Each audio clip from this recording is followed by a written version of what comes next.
तुळशीच्या रोपावर हे जे तुरे दिसत आहेत ना आपल्याला, ते तुळशीचे सीड पॉट्स आहेत. म्हणजे त्याच्यामध्ये तुळशीचं बी तयार होतं.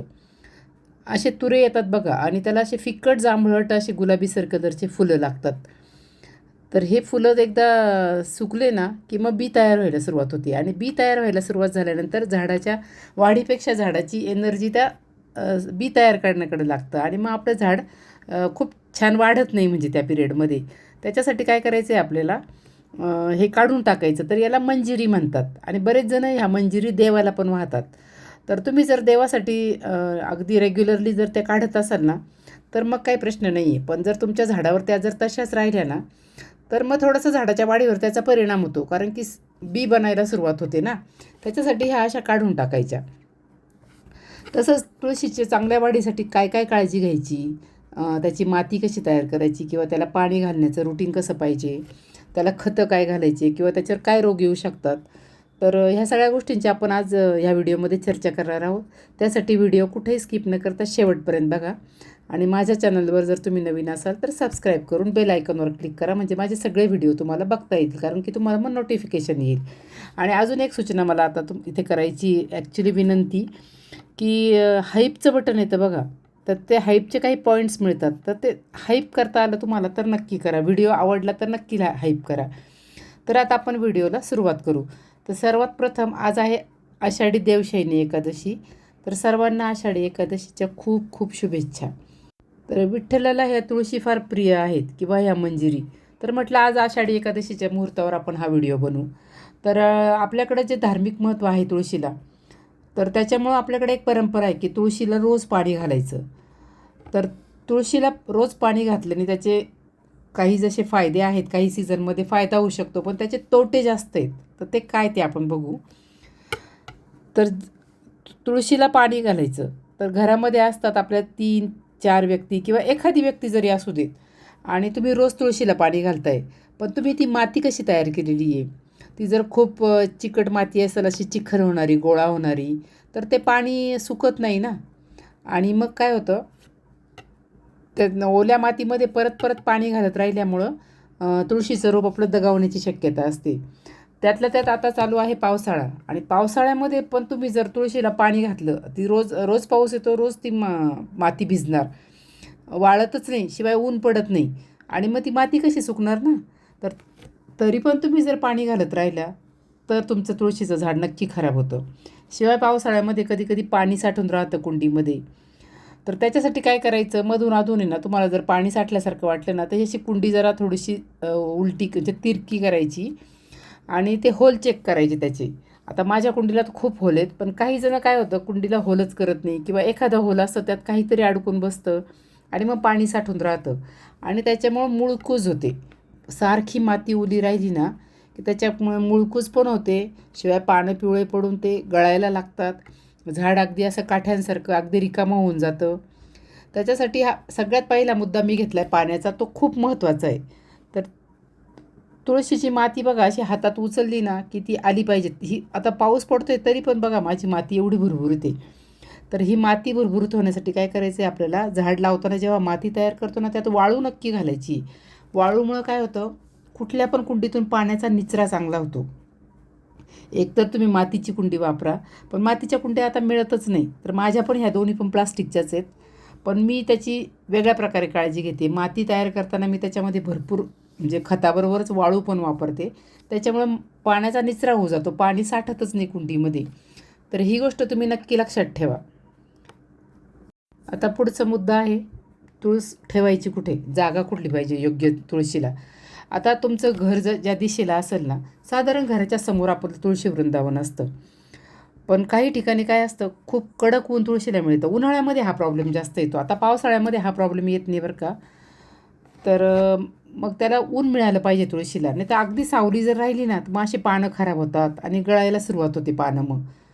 आणि आपली तुळस मग चांगली दिसत पण नाही, त्याला पानं पण चांगले येत नाही. मुख्य म्हणजे पानं पिवळे पडायला सुरुवात होतात. तर त्याच्यासाठी तुळशीला सकाळचं 3 ते 4 तासाचं ऊन मिळेल ना अशा ठिकाणी तुम्ही तुळशीची कुंडी ठेवायची. तेवढं ऊन तर तुळशीला मिळालंच पाहिजे. त्याच्यानंतर उन्हाळ्यामध्ये खूप कडक दुपारचं ऊन नाही त्याला मिळालं पाहिजे आणि अगदी 5 नंतरचं ऊन मिळालं तरी चालेल. असं म्हणजे कडक उन्हापासून ह्या तुळशीला आपल्याला वाचवायचे. आता पावसाळ्यामध्ये हा प्रॉब्लेम नाही येणार, त्याच्यानंतर थंडी येईल तेव्हा पण तो प्रॉब्लेम नाही येणार. ही म्हणजे उन्हाळ्याची काळजी आपल्याला उन्हाळ्यात जास्त घ्यायची आणि त्याच वेळेस मोस्टली लोकांच्या तुळशी खराब होतात बघा. पुढचा पॉईंट आहे तुळस लावताना कुंडी कशी निवडायची. तर तुम्ही असं छोटंसं रोप आणलं आणि ते जर मोठ्या कुंडीत लावलं ना, तर ते चालणारच नाही, तुमचं खराब होऊन जाईल. कारण की त्या छोट्याशा रोपाला माती खूप येईल आणि मग ती माती खूप ओली होत जाईल ना पाणी घातल्यानंतर. ती माती लवकर सुकणार नाही आणि त्या रोपाला तेवढं पाणी सहन होणार नाही, तेवढा ओलावा. त्याच्यासाठी छोटं रोप असेल तेव्हा तुम्ही छोटी कुंडी घ्या, मग काही दिवसांनी ते ट्रान्सफर करा मोठ्या कुंडीमध्ये. आता हे रोप माझं खूप छोटं होतं लावलं तेव्हा, मग त्याची कुंडी बघा तुम्ही, ती 7 इंचाची कुंडी आहे आणि ही मोठी जवळजवळ 12 इंचाची कुंडी, कारण की हे रोप मोठं झालं होतं. हे रोप उन्हाळ्यात खूप खराब झालं होतं, तुम्हाला खरं वाटणार नाही. पण आता इतकं छान झालं आहे. पाऊसच मुळात आपलं एक संजीवनीचं काम करतं. पावसाचं पाणी झाडांना मिळालं ना, की आपले झाडं असे टवटवीत होतात, कारण की पावसाच्या पाण्यामध्ये भरपूर प्रमाणामध्ये नायट्रोजन असतं. तर कुंडीची निवड झाली. आणि इथे तुम्हाला मला अजून एक गोष्ट सांगावीशी वाटेल, की तुमच्याकडे जर जागा असेल ना, तर 2 ते 3 कुंड्यांमध्ये तुम्ही तुळशीचे रोपं लावून ठेवा. म्हणजे बाय चान्स एखादं रोप जरी खराब झालं ना, तर आपल्याकडे दुसरं रोप लगेच तयार असतं. एखादे असे कंटेनर असतात ना डिस्पोजेबल वगैरे, त्यात तुम्ही लावून ठेवा, कॅरी बॅगमध्ये लावून ठेवा आणि मग नंतर आपल्याला ते चांगल्या कुंडीमध्ये शिफ्ट करता येतं रोप रोप खराब झालं तर. आता पुढची गोष्ट बघायची आहे आपल्याला, याला खत काय घालायचं. तर लोकं म्हणतील तुळशीला कोण खत घालतं, बरेच जण घालत पण नाही. पण तुम्हाला जर चांगली हेल्दी तुळस पाहिजे असेल, त्याचे छान मोठे मोठे पानं पाहिजे असतील, अशी डेरेदार तुळस व्हावी असं वाटत असेल, तर तुम्ही त्याला महिन्यातून एकदा कुठलंही खत घाला, त्यातल्या त्यात नायट्रोजनयुक्त. म्हणजे तुम्ही त्याला गांडूळ खत घाला, चांगलं कुजलेलं शेणखत घाला किंवा पानांपासून तयार जे करतात ना लीफ कंपोस्ट, किचन कंपोस्ट, ते घाला.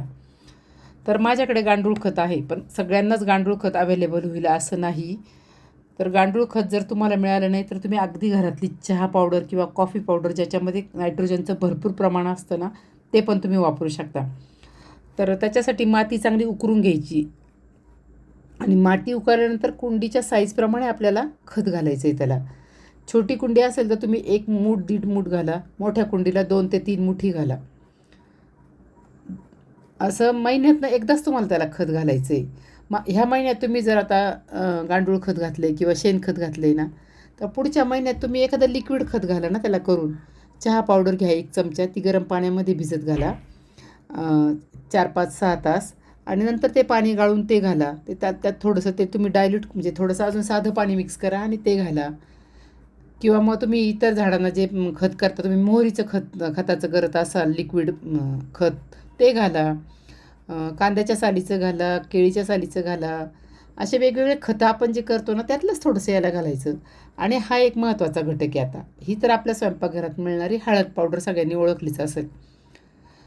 तर ह्या खताबरोबर तुम्हाला इथे हळद पावडरचा वापर करायचा आहे. तर हळद ही कीटकनाशकाचं पण काम करते. तसेच तुमच्या कुंडीतील मातीत जर मुंग्या असतील ना, तर त्या मुंग्यांना पळवून लावण्यासाठी पण हळदीचा उपयोग होतो. तुमच्या मुळ्यांची वाढ चांगली होती, म्हणजे त्याला रोग येत नाही, मग आपल्या मुळ्या चांगल्याच वाढतात आणि झाडं एकंदरच झाडाची तब्येत चांगली राहते, म्हणजे छान आपल्याला अगदी हेल्दी तुळस मिळते. त्याच्यासाठी हळदीचा वापर तुम्ही नक्की करा. ॲक्च्युली दर महिन्याला तुम्ही हळदीचं पाणी करून घाला किंवा मातीमध्ये हळद मिसळा तरी चालेल. इतकी ती हळद गुणकारी आहे. आपल्याला म्हणजे मानवी शरीरावर पण ती तेवढीच उपयोगी आहे आणि तेवढीच ती झाडांवर पण उपयोगी आहे. आणि सगळं ऑर्गॅनिक आहे. इथे आपल्याला केमिकल काहीच वापरायचं नाही, ही एक गोष्ट लक्षात ठेवा. खतं आपल्याला सगळे ऑर्गॅनिक वापरायचे, सेंद्रिय. काही गरजच नाही ना त्याला, काही युरिया घाला, DAP घाला, त्याची काहीच गरज नाही आहे. आता पुढचा पॉईंट आहे, तुळशीवर काही रोग येतात का. तर ॲक्च्युली खूप कमी येतात तुळशीवरती रोग आणि ठराविक सीझनला येतात. असे पानांवर असे टिपके पडतात बघा, असे तपकिरी ठिपके दिसतील किंवा पानांच्या मागच्या बाजूला ना असे काळे ॲफिड्स वगैरे बसलेले दिसतात, काळे छोटे छोटे किडे असतात. आता दाखवायला नाही आहे कारण माझ्या दोन्ही तुळशींवर काही नाही. आता पाऊस पडतो आहे, पावसाच्या पाण्याने एकदम झाडं स्वच्छ होतात आणि काही कीड नाही आहे. पण असं जर कधी वाटलं ना तुम्हाला, तर नीम ऑइल असतं आपल्या घरामध्ये आणून ठेवलेलं, किंवा नसेल तर तुम्ही निंबाचे पानं आणा. आणि त्याचं सांगते मी, अगोदर नीम ऑइलचं सांगते. तर नीम ऑइल घ्यायचं, 1 लिटरला 5 ml आणि त्यात थोडंसं साबण टाकायचा. तुम्ही निरमा टाका, डिशवॉश टाका आणि ते चांगलं मिक्स करून ते फवारायचं. किंवा तुमच्याकडं नीम ऑइल प्रत्येकाकडं असेलच असं नाही, तर लिंबाचे पानं आणा तुम्ही, लिंबोळ्या आणा थोड्याशा, ते उकळा चांगलं, त्यात थोडंसं कोरपट टाका आणि ते उकळलेल्या पानं गार करून आणि मग त्याचा फवारा करा. ते पण खूप प्रभावी कीटकनाशक तयार होतं. आता आपण पुढच्या मुद्द्याकडे वळू. तर तुळस तुम्हाला घनदाट कशी करायची किंवा डेरेदार कशी करायची, तर त्याच्यासाठी तुळशीची थोडे शेंडे कट करायचे. तर ज्यावेळेस तुम्ही ह्या मंजिरीत काढता ना, तर त्यावेळेस आपोआपच त्याची ती कटिंग होऊन जाते झाडाची. तर ह्या मंजिरी तुम्हाला मी सुरुवातीला तर तुम्ही ऐकलेलंच आहे की ह्या मंजिरी ज्या असतात ना, ते म्हणजे सीड पॉट्स असतात तुळशीचे. आणि बी तयार झालं ना की झाडाला संदेश जातो की आता आपल्याला बीज तयार करायची. सगळी एनर्जी झाड आपलं ते बी तयार करण्याकडे लागतं आणि मग आपल्या झाडाची नीट वाढ होत नाही, पानं छोटे राहतात. तर त्याच्यासाठी वेळोवेळी हे काढून टाका तुम्ही.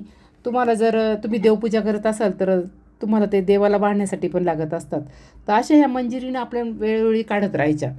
आणि त्याच वेळेस काय करायचं, काही शेंडे खूप उंच गेलेले असतात, तर मग आपण बघायचं आपल्याला कसा आकार पाहिजे, त्याप्रमाणे आपल्याला ते शेंडेबरोबर कट करायचे. म्हणजे तुमची तुळस वायाला पण जाणार नाही, त्याचे तुम्हाला डबल फायदा होईल, तुम्हाला देवाला पण व्हायला फायदा होईल आणि तुमचं झाड चांगलं होईल, अगदी छान डेरेदार झाड दिसेल तुमचं. तर अशा प्रकारे जर तुम्ही तुळशीची काळजी घेतली तर तुमचं झाड तर छान होईलच, पण कधीच खराब होणार नाही. व्हिडिओ जर तुम्हाला माहितीपूर्ण वाटला असेल, आवडला असेल, तर तुमच्या मित्रमैत्रिणींबरोबर किंवा नातेवाईकांबरोबर नक्की शेअर करा. व्हिडिओ शेवटपर्यंत बघितल्याबद्दल खूप खूप धन्यवाद.